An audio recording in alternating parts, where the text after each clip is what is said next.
As of today, I've posted 376 videos in total on both channels.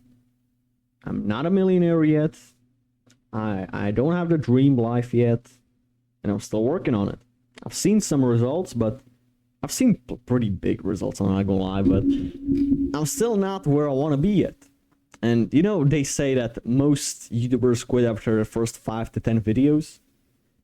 I also quit after my first 20 videos, I believe, on Rumble. And I quit for about 2 months. And then I got back into it. How? Why? Because simply the idea of quitting was so disgusting to me. I didn't want to be a quitter.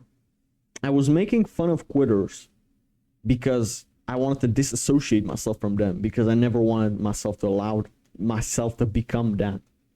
And I become that for 2 months, and it was so uncomfortable to not do the uncomfortable things that I got back into it. So you need to make the uncomfortable your comfort. Quite frankly, be comfortable with being uncomfortable. That's the quote, right?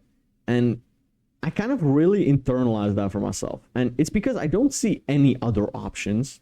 Like when I left high school when I was 16, I knew that if I wanted to quit, like what I'm doing currently, I would struggle with finding a job, and I'd find a job that would pay me shit, right? So I knew that I'm taking a bet on myself. So I literally took any plan B out of the equation, okay? There's literally no plan B for me. If I wanted to get a job, I couldn't, or I would struggle, and I would get a shitty job anyways, because I don't have any degree, because I don't need that in business. And this is what I want to do, and I didn't allow myself to have any plan B. And I do highly believe that this is obviously a commonality between all the successful people that I've interviewed, but it's also something that you will need on your plan, because whenever you know that there's that plan B that can still work, you're not really going to try that hard on plan A. And I've spoken about this concept multiple times on the channel. You need to make everything else so unattractive that the only fun thing to do is work.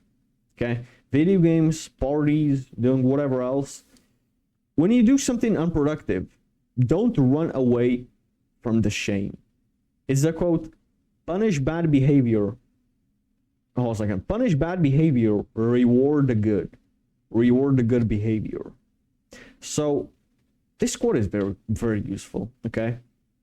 Whenever you do something you're not proud of, you do this movement again, you do this, play video games, you do something bad, don't run away from the shame. Don't distract yourself. Look that man in the mirror and say that you've got a problem, okay? So look that man in the mirror and tell him you need to stop this. You need to do better. Don't shame yourself for it, because you're putting yourself in a low frequency, and when you're in low frequencies, you're more likely to do it again, okay? But enlightenment is the highest frequency on the scale. If I'm not mistaken, I think that's the first or second one. You can put yourself in enlightenment when you realize what you've done is shit, but you have the potential now to become better. So you need to look that man in the mirror and face your problems and say what your problems are, and not cope with it, not pretend you've solved problems that you haven't solved yet. I'm currently reading the book Can't Hurt Me by David Goggins, and he spoke about his moment where he looked at himself at the mirror of accountability, and I believe that's in chapter 3. And I internalized that for myself, because I do realize that I'm still struggling with a lot of stuff, right? I still haven't gone past some levels that I need to get past.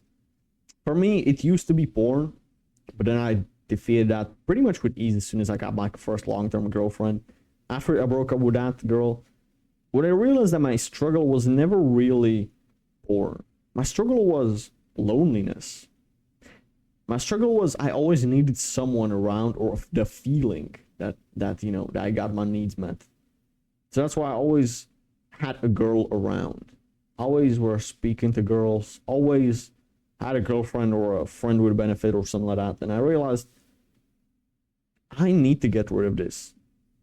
So I did go for kind of a lonely period, for a couple of months after that. And it was hard. It was hard, man. I relapsed a couple of times, not in jerking off, but I relapsed in texting girls, going on dates, even though I knew I wanted myself to give myself a few months alone. I did a bad thing, you know. And this is the art in not pretending that you're at the level at which you're just quite, but frankly, not yet. Okay? So face your problems. Be honest with what problems you got and face them. This is the only way you're ever going to solve them. So again, when you do something unproductive, don't run away from the shame. And I just feel like most people just say, but it's not that bad, with which I couldn't disagree more, because it is just that bad. It is as bad as you think, or maybe even worse than you think it is.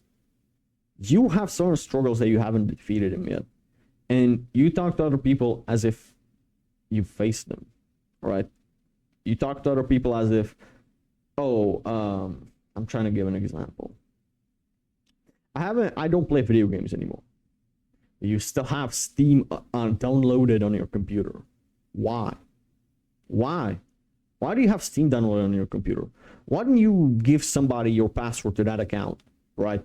Why don't you completely give that away, right? Why do you still have the password to your old Netflix that you still pay the subscription to, right? Why do you pretend like you've solved these problems, but then you still give yourself access and a plan B to go back to them? Why? It literally doesn't make any sense. Say, I've forgotten about my ex.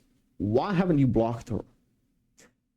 Why do you still watch her stories? Why do you still follow her? Some guys follow their exes. Why? I don't have anything more in this video for you. I just want you to do a point of self-reflection and to think about this. And I do believe that this is going to be very valuable to you. So if you can take an evening to journal about this and think about what problems you have and haven't conquered, that's going to help you become relentless. That's going to help you not quit. So with this in mind, I just simply want you to keep this in mind. I want you to think about this, truly not neglect this and really think about it. With this in mind, I'll see you on the next one. May God bless you.